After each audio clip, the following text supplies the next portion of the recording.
Hello, everyone. I'm here with Eric Bassett from Natura Pest Control in Vancouver, Washington, and surrounding community. Eric's been in this area for doing this kind of work for about 15 years? Is that right? Something like that? Yeah, Or long? Natura's been in business since 2013. I've been in the pest control industry for Wow. 18 years so For far. 18 years. Excellent. Good. You know what kind of caught my attention was seeing your hilarious videos that you guys have done. If any of you get a chance just to hop over and check out their website, hopefully not right this second, but naturapestcontrol.com, go to their website, get into their socials, take a look around. They do some hilarious skits where they're trying to, what kind of pests were you guys trying to be in some of these videos? They're hilarious. Yeah, the first one that we did, and this was right kind of in the mix of COVID, I think right in the springtime of 2020. And marketing in general was just so silent. We didn't see really anybody making any content, and we wanted to produce some marketing and kind of take advantage of that opportunity. But we wanted to do something that people would enjoy and kind of lighten the mood a little bit. First video that we made was a video that said spiders don't social distance. And,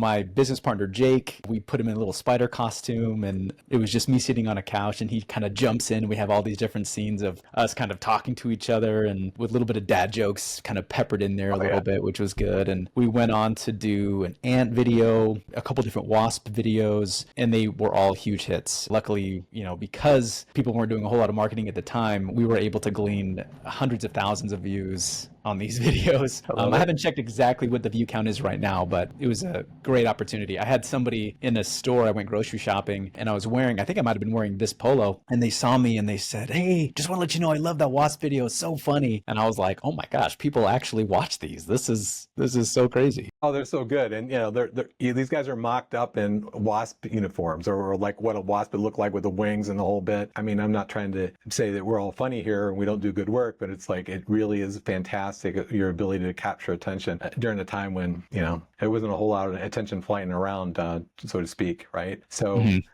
well done. So how did you first get into pest control? What got you into that world? It's kind of an interesting situation for me. My brother-in-law, Jake, has been in the industry for about 2 years longer than I have. And when I graduated high school, I went and asked him, I said, "Hey, do you have any good job opportunities for me to make some money?" Yeah. And he said, "Well, I've been selling pest control during the summer for the last couple of years, and it's worked out really good for me. You should go do it." So he introduced me to a gentleman who I've been connected to for a long time. His name's Danny. And Danny said, "Hey, we're going down to Bakersfield, California this summer. You should come with us and sell pest control." And I had no idea anything about the pest control industry or selling pest control door to door at all. But it seemed like a good idea. And my brother-in-law gave his stamp of approval. So I did it. Yeah. Bakersfield, California in the summertime, 0 out of 10 stars. I do not recommend knocking door to door all day long. You can make it there, you can make it anywhere kind of thing, Exactly. Right? Yeah. It was wild. And the good news is that I did make good money. At the time, it's funny, I made significantly lower commissions in pest control that they offer nowadays, but I still made really good money at the time. I told myself I was going to take a step away from pest control. I was never going to do that again. Next summer came along, and my brother-in-law was working for a local company in the Boise, Idaho area where we were both born and raised. Right. And he said, "Hey, you should come knock with me with this company too." And I said, "Well, I got nothing better to do, and nothing is paying near the amount that I was making selling pest control." So I started knocking with him. We both worked for that company for a few years, and he ended up leaving to go start Natura Pest Control in the Pacific Northwest in Vancouver. I stayed with that local company all the way until the point where it was purchased by Rent-A-Kill, which wasn't as common of name in the pest control industry until recently when they purchased Terminix. So now the Rent-A-Kill Terminix combination represents the largest pest control company in the world. So it's a little bit more popular now. I worked for them for about a year, and I traveled to a few different offices within the Pacific Northwest training sales teams. And my brother-in-law, who was obviously building Natura since 2013 in the Pacific Northwest, we sat down and he said, "Hey, if you're going to be traveling, why don't you just come work for us instead?" And they needed a director of sales and marketing position, and I was primed and experienced for that. So I jumped in, and I eventually bought out a former partner of theirs and joined the ownership team. And that was back in 2019. And since then, it's just been the three of us making history.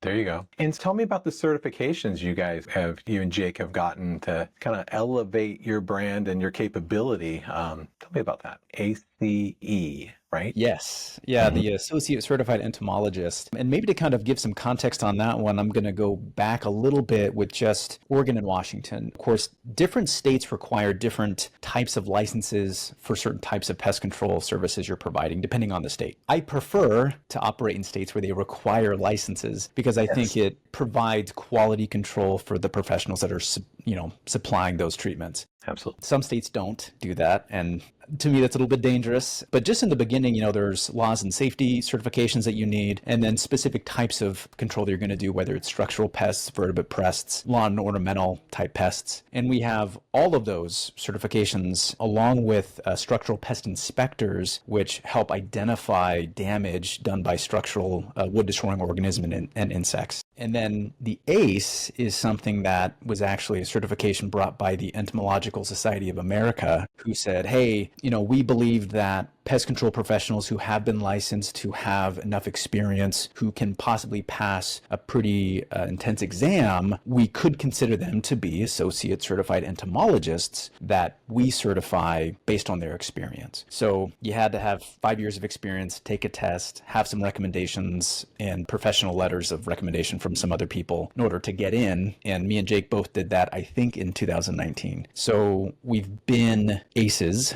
for about 6 years now. Proudly display those badges on our work vehicles, letting our other customers know and other people in the industry. And then there's always kind of some next steps. So both me and my business partner are studying for our PHE, which is our public health entomology certification. Okay. What is that? So that's similar to the ACE with an emphasis on public health. So you're going to be looking at vectors and disease, ticks, mosquitoes, fleas, possibly bed bugs, even though they're not really vectors of disease, but they do affect public health, and any other insects that are kind of related in that category. A lot of the business connections that I have, we always say, hey, we are defenders of public health. A lot of people think of pest control as convenience for their home, which is true, it is. But in a lot of aspects, we're protecting food sources, crops, home safety, hotels, lots of different things that come into safety. So PHE is the certification for that one. And then most recently, I've been studying for the NPMA Pro certification, which is from the National Pest Management Association. And that's just an additional certification you can get once you're about a year as a technician. I could have gotten this a long time ago if they had it, but they recently came out with it. And so since it's another certification, I'm happy to get the education and grab it. Well, I imagine this has quite a bit of peace of mind when you're, meeting up with a new customer or what have you, that I don't know what the standards are in your state or in other states. Are the standards generally pretty high in Washington where you're located? We like to believe so. And it's good that at least Washington State and Oregon State have requirements for that licensing. Good. The ACE and the PHE and the NPMA Pro, none of those are required certifications, but it's nice to be able to tell a customer, hey, I have this certification in my experience, this is what I've learned, and here you go. Pest control is one of those industries where, depending on the customer, they could have a very old school view of it where, they don't care what products you're putting down. They don't care what processes you're using. They're kind of like the I saw a spider, let's burn the house down type of people. And it's like, no, we don't have to do anything crazy here. And then you go all the way in the opposite direction where they want to know every single active ingredient, chemical makeup, and manufacturing process of anything you're going to be putting down on their home. And so we need to understand the needs and value points for every type of customer. And so we have a wide variety of products and procedures that we use to make sure that we can kind of customize the service based on what their needs are. That totally makes sense. I mean, sure, you see the in the name, Natura Pest Control. I imagine natural products are where you kind of lean your efforts. Would that be a fair assumption? It's actually been really interesting for us. The name definitely came from that association, right? It's Natura, it's like natural without an L. But modern day products have come such a long way. I think that people think about some of the older products that people were mixing and putting on crops back in the 1950s and so on and so forth, and the subsequent issues that you've seen come from that. Decades of research, hundreds of millions of dollars have gone into the research and development of these products for safety, efficacy, professional use, personal use. Right. And so a lot of the products that we end up using are synthetic products that are designed in a lab. And they're done so for those main reasons, safety being one of the biggest ones. And so the products that we use are designed for that specifically. There is a lineup of what we call all natural. So a lot of them are like the essential oils. We call them FIFRA 25B. It's the formal name for that product lineup. And so when customers say, hey, I definitely don't want any of these chemicals, I want something that's all natural, essential oils only, we can provide that service. Right. But there are limitations with how effective those products are. So we're always pretty forthcoming with that information. Hey, what kind of results do you want? And if that's the result you want, let me show you how I can get there with some really good, safe products that might not fit what you expected, but definitely fit the bill on how you want this process to go. That makes sense. I imagine there's people who are like, well, I've got pets and what about them? Is that somewhat what you see with people leaning to all natural products? Is that's kind of the motivation? The children, the pets, those type of things? Yeah. Mostly it kind of obviously starts a little bit with them, but then it's, you have young kids, you've got pets. Especially in Washington and Oregon, you have a lot of people who care a lot about the environment, which I appreciate a bunch. I always tell people, we are pest control professionals. We're not pest elimination professionals or exterminators. We want to make sure that we're controlling the pests to a threshold in which you are comfortable. There's a lot of beneficial insects out there, pollinators and other insects that are completely free to go do their own thing out in the gardens and maybe a little bit further away from the house. But once those pests impede on your space and start to cause some drama, then we come in and control those insects. And so it's a little bit of a balancing act between us and the environment. And we're trying to make sure we're doing that in a responsible way. So yes, a lot of people, they are concerned about their pets. I always tell them that all the products that we use are designed to be people, pet, and environmentally friendly. I try not to say safe too much because safe really depends on whether or not you're using those products properly. And, anything can be unsafe if used improperly. Sure. Now, the company's been around for a while. How large has it grown over these years? How well has it done? It's been interesting. We started in the door-to-door space. That was kind of the first thing we ended up doing. That's what both me and my business partner knew. And so when we first started, he went out and he just knocked doors and put on the first few hundred accounts.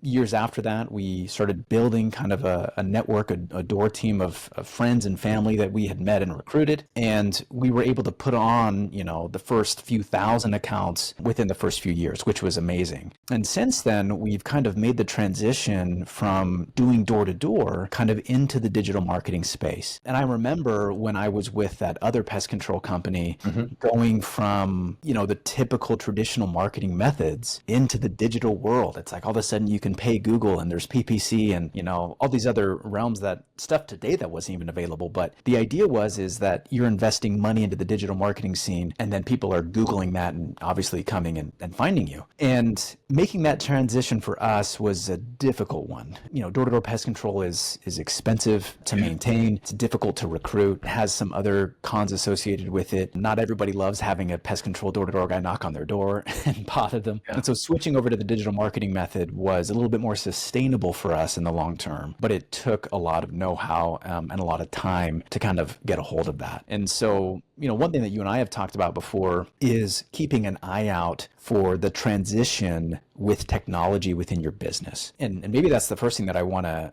list out there, is that if you have a company, especially a home service-based business, and you don't have an eye out on what technology could be impacting that, systems, processes, marketing, you're falling behind. Yes. That's the nicest way to put it, is that you're falling behind. And the tough thing is that eventually you're going to find yourself in a place where it's really hard to catch up. If you're doing little things to implement those systems and processes over time, then even if you're a little bit behind, that's all right, because getting up to speed is not going to be too hard. The longer that you wait to implement that stuff, the more gap you're going to see between what you're doing and what you should be doing, and it's going to be hard to catch up. Absolutely. I spoke with a real estate broker, been in the business for a really long time, and she's in the throes of the conversation. She talks about how much the industry has changed, and a lot of the older brokers, they really have experience. They really know all this stuff, and then there's these young kids that are starting something, and they know how to do Google and the Reels and all that kind of stuff, and they're crushing business. business, but they don't know what they're doing, and they're promising things, and she's just going on. I'm like, a dinosaur is a dinosaur, right? So it's like behind me, it's like little changes lead to massive success. Like it's kind of like our motto. You just like make a little change, a little shift, and let it run. Then you make another little change and shift and make it run. And sometimes we're paralyzed by overly analyzing things. You guys have taken,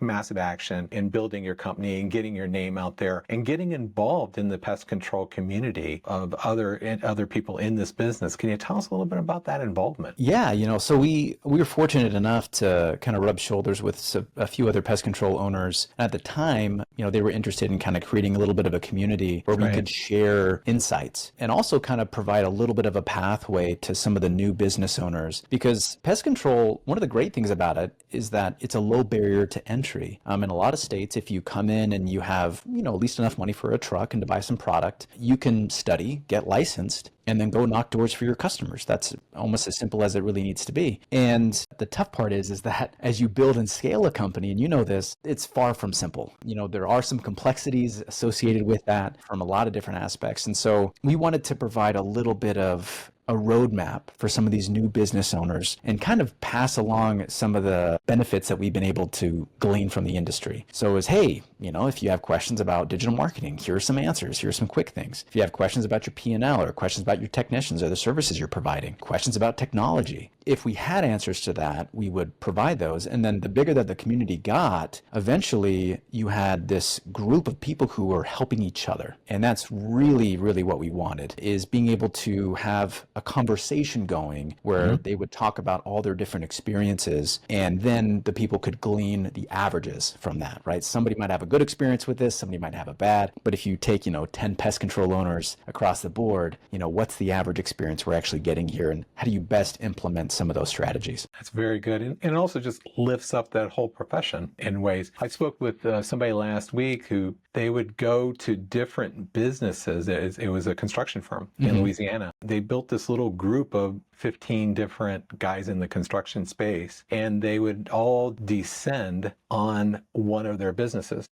Not like surprise, but they would come and they're there to like hear about their operations, how they do things, listen, note things down, and then perhaps at the end they'd offer here's some successful actions that we're doing. So they're not quick to go, I see that, this is what you should do, right? To take the time, they do an inspection. I go, man, that is so cool. But one of my instructors in college would say, you have to be willing to put your ego in your pocket and recognize you may not know everything, and you're willing to have somebody else come in who can treat you respectfully and give you some advice. And it sounds, in some ways, that is what you're doing. You're taking the skill sets that you guys have worked hard to get to, and you're trying to bring people up with you. And maybe there's a person that you can look up to and go, I could get something from them too, Yeah. It was pretty amazing. We got to the point where the community itself was about 5,000 owners. Yeah. And it was great being able to see, owners that were having a conversation who were, barely starting out or even about to start out. They didn't have one customer yet. Yeah. And they were having conversations with a business owner who had a $10 million pest control company, and it just, the commonality there was people who were vulnerable enough to help and provide information about their own company, and having a willingness to share that information with people who would actually genuinely appreciate it. Not everybody is open to receiving feedback, and that's okay. But if you were open to receiving it and also opening to kind of reciprocate and be vulnerable, it was a great networking experience. Absolutely. I mean, those things can be fantastic. My background's in healthcare and physical therapist by training, as I told you the last time we were together, and been coaching and consulting that profession for 20 some years,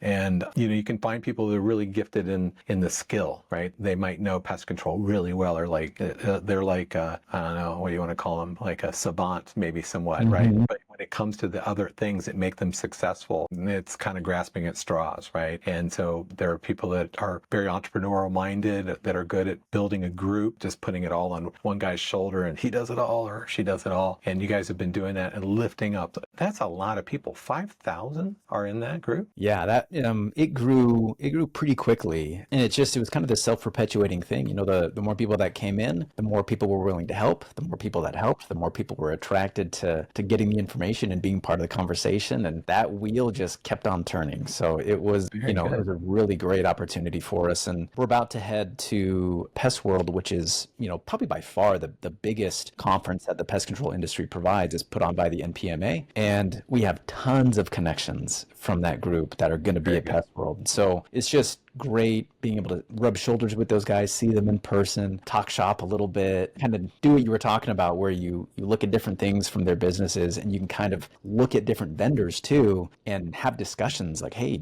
have you implemented this? Do you want to implement it? What would you suggest? That kind of Sure. thing. It'll be really great. It would be great. Those things are fantastic. And also everybody who's there is trying to better themselves. They wouldn't be showing up otherwise. So that part is really good. Now, what kind of shifts do you see like in the industry? You've been in it a while. What are you seeing that's different than it was when you guys first got started knocking on doors and things? One of the first things, and we kind of mentioned this before, is maybe a little bit of an emphasis on the digital marketing space, right?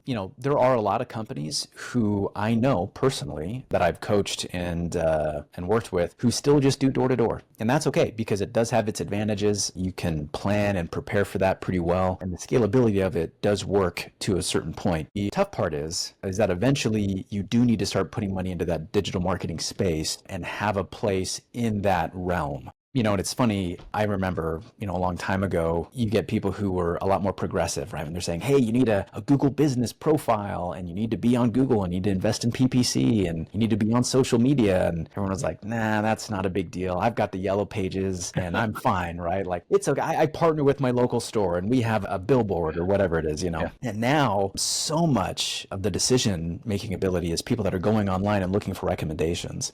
Google generates billions of dollars on ad revenue every single year. So that's where the buyers are, and you gotta go and advertise where the buyers are gonna be. So that's one thing just from a marketing standpoint that is really important to look at. And maybe even from the AI standpoint, is that there is an element now where it's not just you going on Google and searching, hey, what's the best pest control company near me? That's right. Because if you do that right now, you're gonna get a couple things. One, Google's gonna give you some information on, what it finds is most relevant. It's also going to give you an AI summary of what it thinks is the most relevant. Same thing if you ask Siri or Gemini or whatever it is. Those are AI-powered search engines that are giving you results based on AI scanning through information from a lot of different places. So, from a marketing perspective, I've got a really good marketing partner. Shout out to Matt Rogers from Lizard. They did a recent sit-down conversation. It was in podcast format where he talked about AI's impact on marketing and having those tools. So that's one element right there. While we're on kind of the AI topic, another thing that I see happening a lot is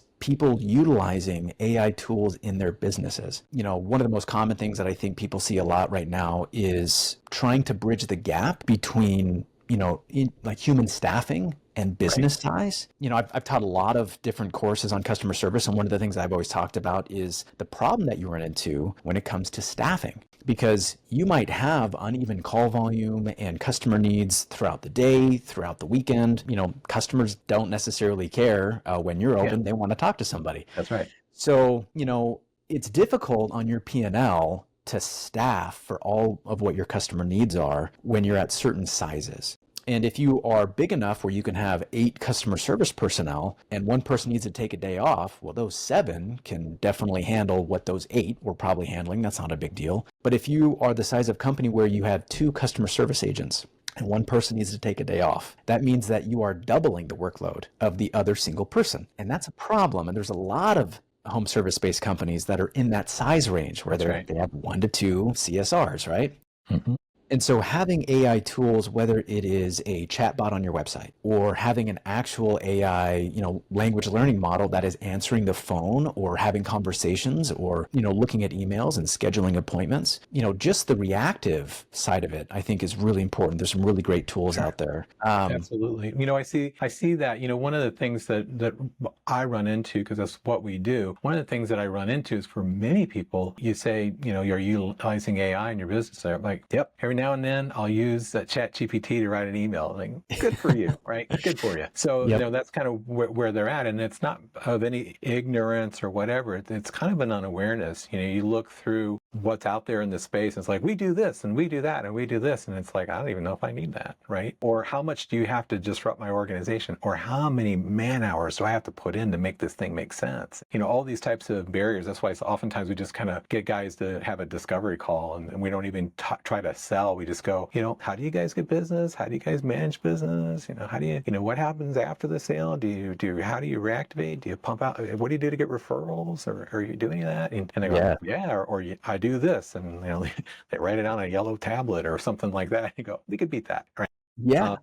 Utilizing some technology. And so, thanks for opening the door just a little bit for me. But yeah, I do find that that's kind of a factor that most people aren't aware of. So oftentimes you get on you don't get in a hurry. You find out what they need and want, and you fill that plug. Like we had one guy that was getting 1,000 leads a month, and he had a guy who only worked 4 days a week taking those calls. So if it was on a Friday, there was no communication between Friday and Monday. Not even like a chat bot, right? Like nothing. Like, why are you spending that kind of money to get that many leads? That I said, you could put a voice AI to answer those phones, and the guy could, you could handle whatever pops around the edges, and he can actually do more selling instead of just, okay, so what is your problem? That kind of thing. So there's a lot of tools out there. That's good that you're into that. Yeah, and it's funny on the sales side of things, I've always preached that availability is the best ability, right? Right. If you have leads that are coming in, and nowadays you're paying for those, right? Depending on what industry you're in, if you're putting money into Google, you've got a cost per lead that's associated with it. And if that person calls your office just to get the phone to ring, I mean, you could be spending anywhere from $50 to $250, depending on where you're trying to compete. And so you have to realize that anytime that phone rings and it doesn't get answered and the contact information doesn't get written down, that is costing you a serious amount of money. And if people are doing a cost analysis on their marketing and they're looking at how many leads are coming in the door and how much business they're actually able to generate, your acquisition costs are probably skyrocketing if you're not able to actually answer the phones when you should be. And it's not that this AI even needs to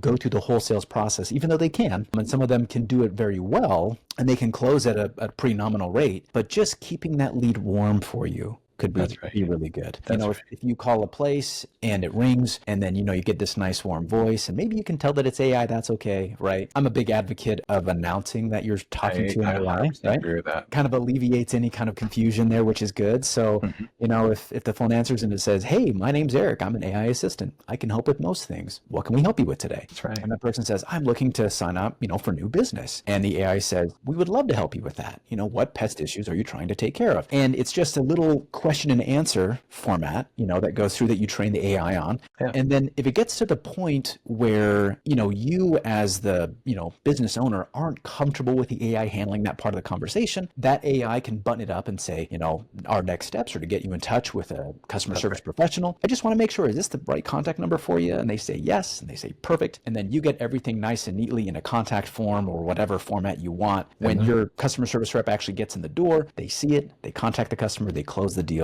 And that customer sees a seamless transition, right? That's right.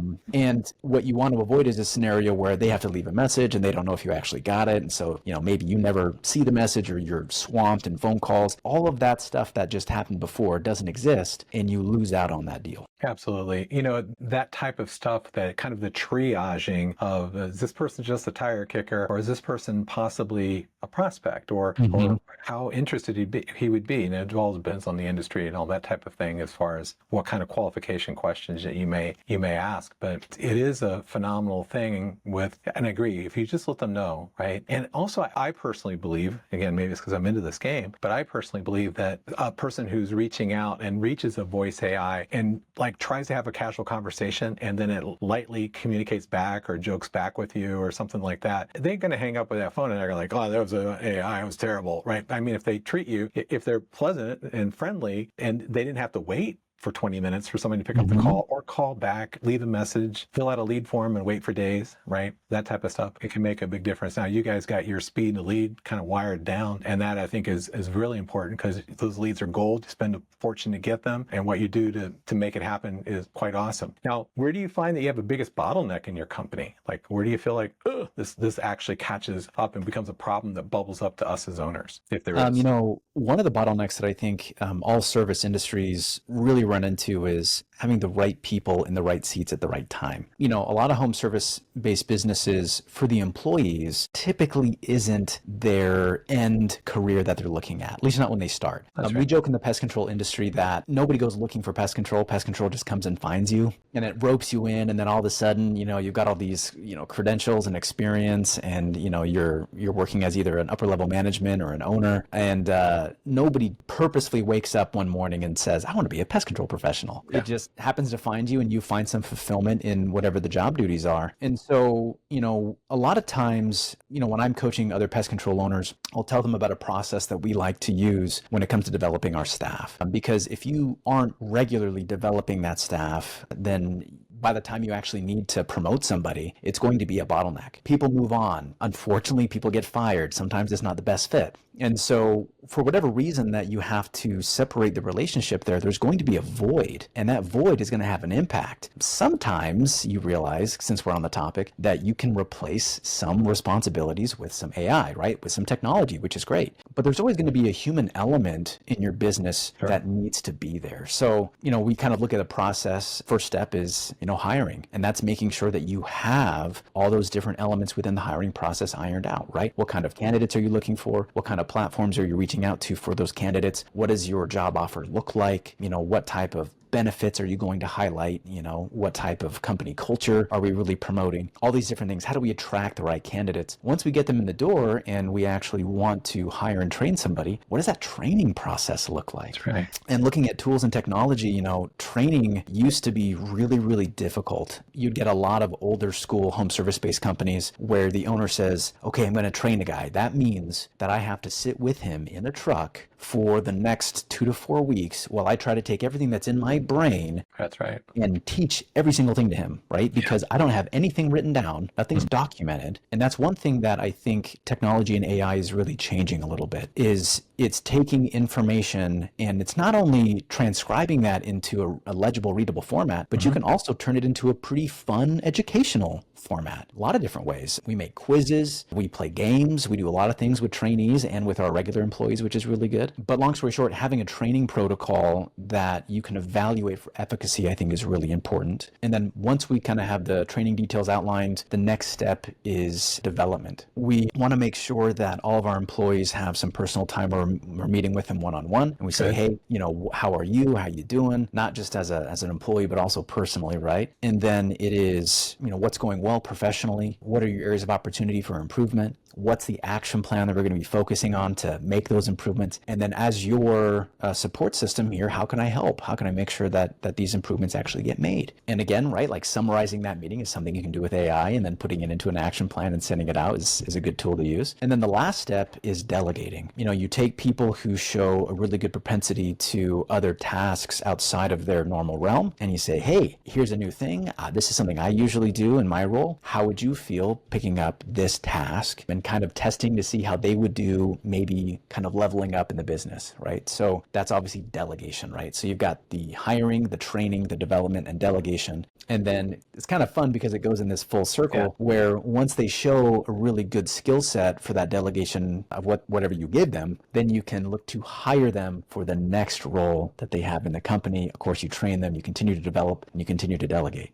So, you have all these systems and processes that help prevent scenarios where you have a personnel bottleneck. When we have somebody that moves on or somebody that is gone or whatever it is, we don't scramble trying to figure out how to fix it. We look at our systems and processes, follow those, and that helps provide us with new people to put in that position. It's fantastic. You bring people up with you. And I always say, like, an organization, it's kind of a bit of a spiral, right? So it's like it starts out like your personnel or HR area, right? Is throw an ad out and hire a guy, right? And then your training is, oh, let's work side by side in a truck and drive around for a month, right? And you go, and it worked, and that guy gets out there, but you're right, it doesn't scale, and eventually, you cannot keep growing that way. You get to this a level where you get hit, right? And then there's also this one thing. I find guys who are really good producers, efficient, they get things done, they're really reliable, but they can't get another guy to get things done. And I think that is where the rubber meets the road sometimes, where the guy's going to move into a leadership. And you've heard of this Peter principle: one will rise to their level of incompetence. Great. And then he gets here and falls on his face, right? So, like I've got clients where I'll, they have maybe 100 or so staff, and I'll do like leadership training, and I'll like record a video, for instance, and then they watch it all week, and there's quizzes and stuff at the end. And then the next week we have a live Q&A, and we get into this. And it's interesting just to see because you're kind of blowing it up a little bit, like, well, what are you supposed to do when he says,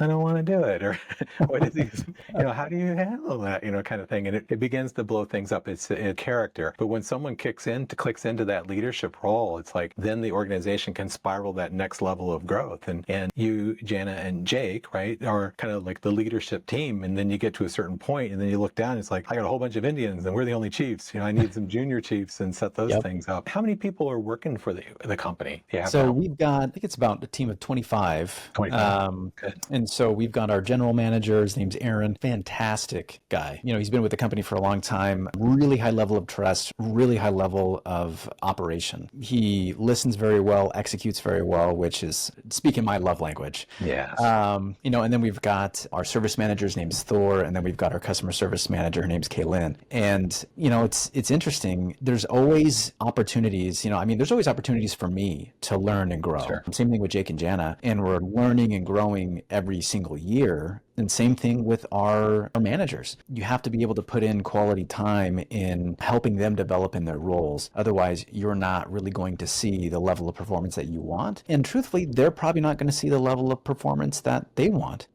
I would probably say that most people don't want to be micromanagers. You don't want to be looking over someone's shoulder and figuring out what they're doing wrong, and giving them feedback every single second of the day. But I would say that everybody that I've ever met or managed wants some involvement from you, right? They want to sit down with you one-on-one once a week and have a strategy meeting and know that you're invested in their progression. Some of the best mentors that I had did that exact thing. They sat down with me, they challenged me, they opened up my perception to new things, new philosophies, new ways of doing business, and I would not be anywhere close to where I am today without them. That's good. You kind of never make it alone, right? So, it's either the team you assemble, the advice you heard somewhere, or someone you emulate who maybe not even in the same kind of work that you do, but you're like, I like the way he rolls with this, right? I'm going to mirror that, mimic that, if you will. Absolutely. So this is fantastic. Now, where do you want to take this company? Where do you and your partners want to take this company in the next couple of years? What's the play? The past year, we actually made the transition for Aaron from a service manager role to that general manager role that he's currently in. And so he's just about a year in there. And when we made the transition, we started having the conversation about the idea of being owner advisors. And this is a fun kind of term that we coined in this meeting.